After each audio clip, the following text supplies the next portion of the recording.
comme il l'a déjà fait hier, mais d'une manière non moins scientifique, mais avec beaucoup plus de vulgarisation ce soir, de manière que tout le monde comprenne. Et je suis content que, je dirais, comme ma femme me dit, notre fille de 9 ans a compris. Voilà. Voilà, je vous remercie à tous et je vous souhaite une bonne soirée à tout à l'heure. Merci Philippe. Donc voilà, en avant-propos, pour ceux qui sont venus hier, vous avez eu la conférence, je dirais, plus technique aujourd'hui, puisqu'il y a normalement moins de gens qui sont des scientifiques que d'autres. Je vais essayer de vous expliquer ça en d'autres mots. Alors le problème, évidemment, c'est que ceux qui ont un lourd bagage technique vont peut-être déceler des erreurs qui sont dues à des simplifications, parce que chaque fois qu'on simplifie quelque chose, eh ben, on fait des erreurs, c'est logique. Donc, pour cela, veuillez reprendre la conférence d'hier. Elle sera publiée sur le site, je pense, de l'Institut, et donc vous aurez l'information purement scientifique, et vous pouvez toujours m'envoyer des mails par rapport à des questions totalement scientifiques. Je y répondrai avec plaisir. Laissez-moi juste le temps de le faire, puisque je voyage énormément et je suis rarement en Europe. Bon, donc, comme Philippe l'a dit aussi, pour moi la découverte de Nassim Haramein a été un choc, et ce choc ne s'est pas arrêté uniquement à la logique cartésienne. Nassim Haramein est quelqu'un qui est assez complet et qui se pose des questions sur tout ce qui n'est pas logique, justement. Il aime raconter que dans sa scolarité, il a eu beaucoup de problèmes. Beaucoup de problèmes parce qu'il n'aimait pas ce qu'on lui inculquait de force ou ce qui n'avait pas de sens. Et il apprécie la petite histoire que vous connaissez peut-être, quand on lui a appris les dimensions à l'école primaire, on lui parle des dimensions, on dit voilà, un point, il n'y a pas de dimension, ça n'existe pas. Avec un ensemble de points, on fait une droite, vous avez la première dimension, ça n'existe pas non plus. Vous prenez 4 droites que vous mettez ensemble, vous avez une surface, une deuxième dimension, ça n'existe pas non plus. Et puis enfin, vous prenez 6 plans de surface, vous avez un cube, et là, c'est quelque chose qui existe parce qu'il y a un volume.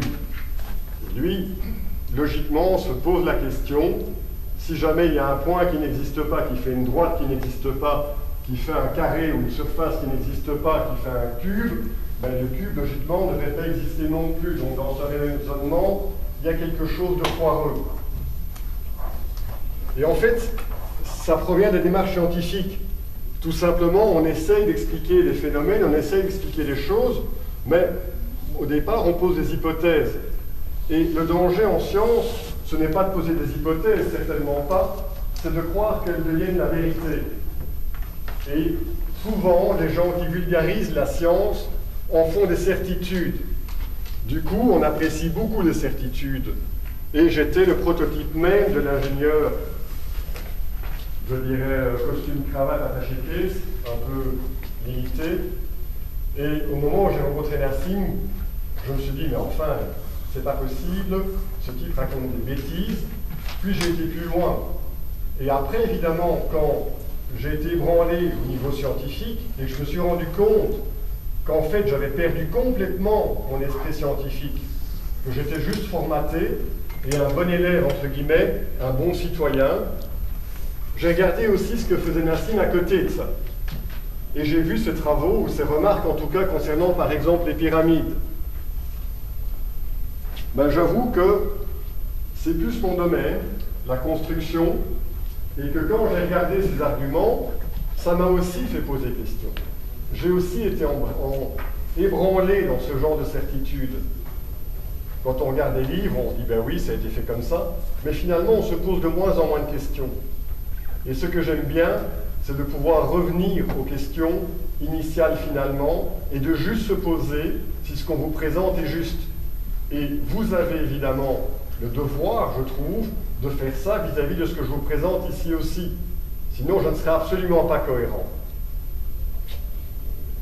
Donc, la présentation est structurée exactement de la même façon que celle d'hier.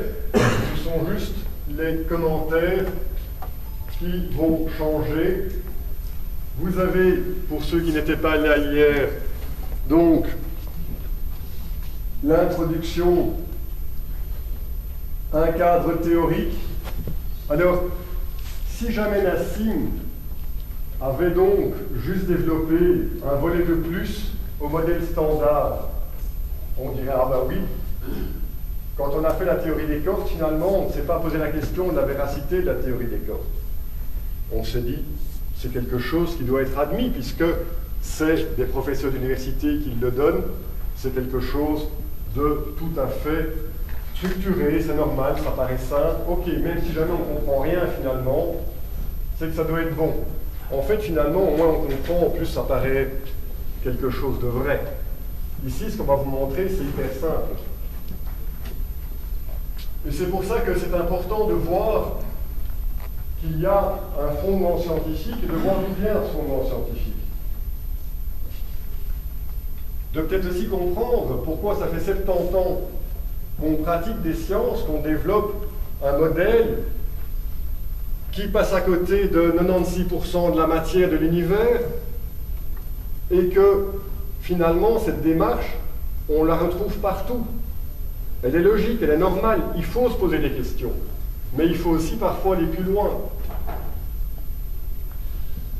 Donc on va brièvement voir la métrique de Schwarzschild, on va plus en détail vous montrer ce que c'est qu'un trou noir, expliquer le principe holographique, puisque la théorie de Nassim dérive de ce principe, parler de la théorie quantique, vous montrer que les certitudes d'il y a quelques années ne sont peut-être pas aussi certaines qu'on pourrait le croire, puisque même le rayon du proton a diminué. Et enfin, vous parlez d'interaction forte, puisque dans la proposition, la théorie que Nassim vous donne, elle va disparaître normalement. Si jamais le courant principal adhère avec la définition de la masse et de la gravité holographique de Nassim, il n'y a plus aucune raison d'avoir une force forte, une interaction forte. Il n'y aura plus non plus d'ailleurs d'interaction faible.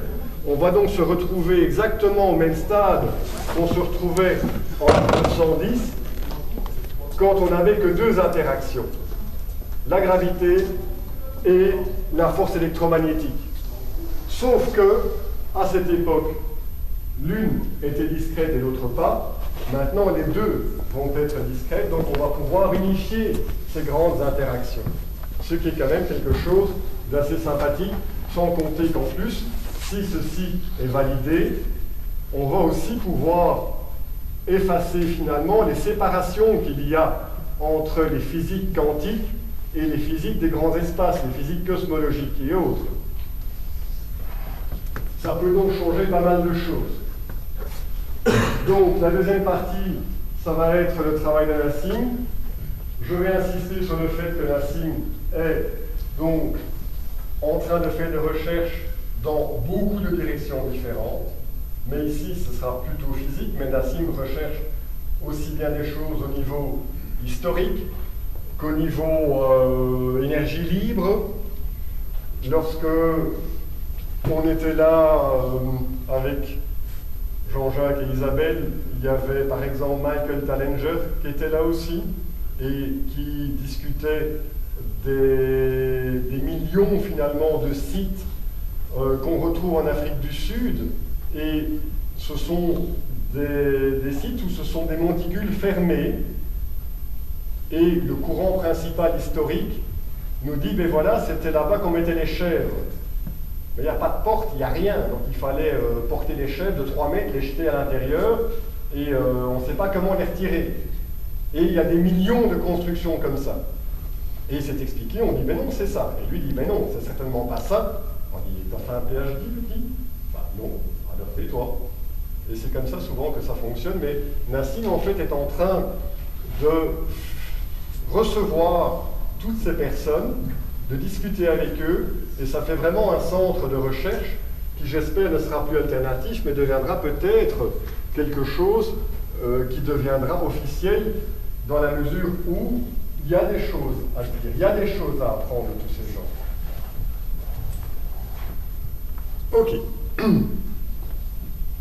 Finalement, si jamais je veux reprendre le début de la théorie sur laquelle Nassim Haramein se fonde, elle provient de la première fois où on a eu besoin d'un trou noir. Un trou noir, c'est quoi? D'après la définition classique, c'est un truc qui fait très peur, parce qu'on dit que c'est quelque chose qui absorbe tout, entièrement tout, qui dévore tout. Et donc, par conséquent, je me dis, si ça dévore tout, je devrais être aussi dévoré par ça. On devrait tous être attirés. Et donc, la plupart des gens, et en tout cas une vingtaine d'années, quand on a donné cette définition, que l'attraction gravitationnelle d'un trou noir, c'était quelque chose d'énorme, de colossal, on a dit, ben oui, ce sont des objets qui sont purement théoriques. Ça n'existe pas, évidemment, parce que si jamais ça existait, ben, on serait tous avalés. Partant de ça, évidemment, ça a posé des problèmes. Et les gens qui ont essayé de développer la théorie des trous noirs ont dû changer l'idée qu'un trou noir était ça. Mais rien que le fait qu'un trou noir, qu'on puisse mesurer la gravité, le champ gravitationnel du trou noir, prouve qu'il y a une émission.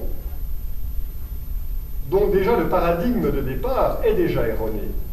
C'est certainement un objet qui attire, qui a une force gravitationnelle, oui. Et pourquoi est-ce qu'il détruit tout? Parce qu'on ne le voit plus.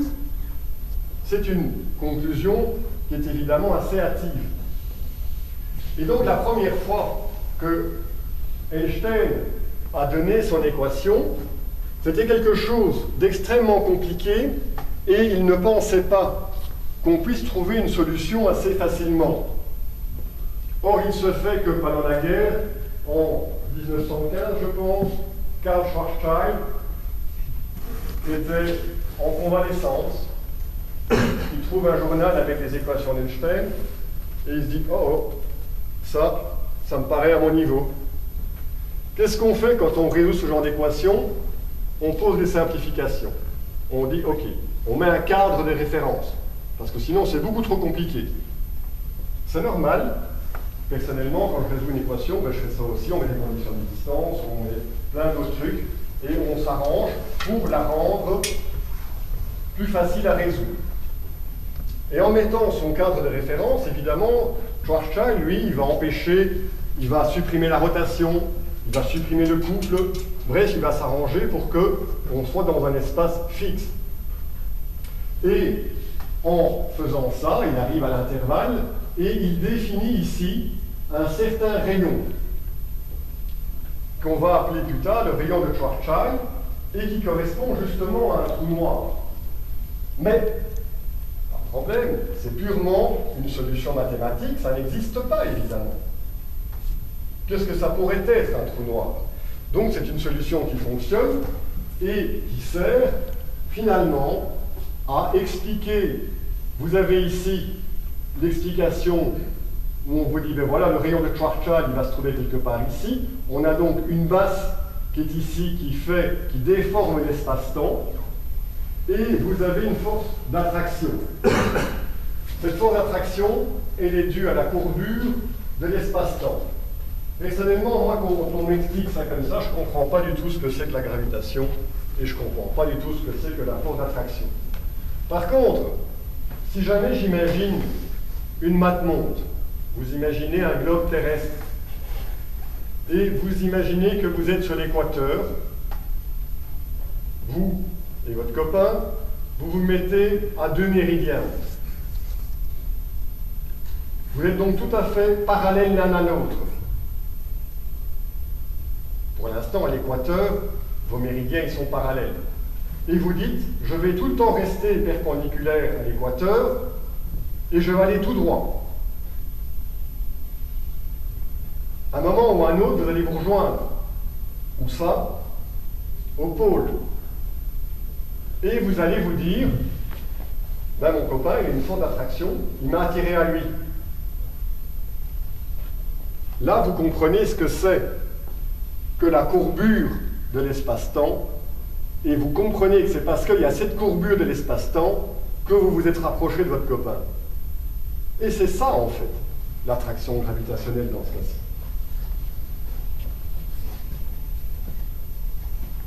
Quand on calcule et quand on solutionne les équations de Schwarzschild,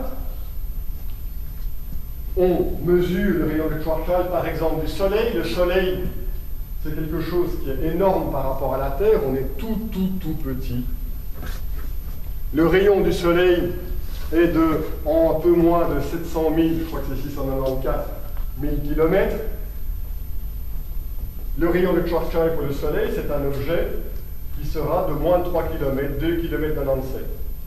Et quand on calcule la solution de Schwarzschild par rapport à la distance, on se rend compte que la distance Terre-Soleil, qui est énorme, elle va avoir en fait 8 km de plus. C'est pas beaucoup 8 km.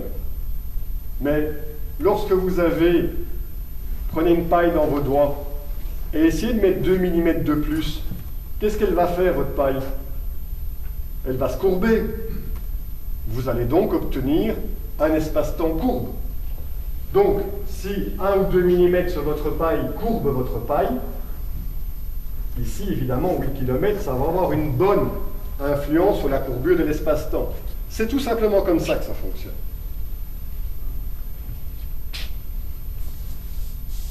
Donc, je vous disais qu'on était tout petit. Voici de quoi vous rappelez ça.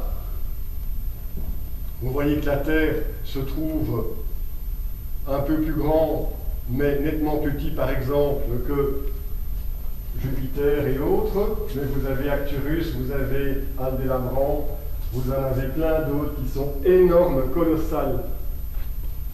Et de nouveau, c'est intéressant parce que Nassim, puisqu'il n'a pas un parcours académique, mais il n'arrête pas d'étudier, sa source d'inspiration, c'est ce qu'il voit autour de lui. Et qu'est-ce qu'il voit autour de lui?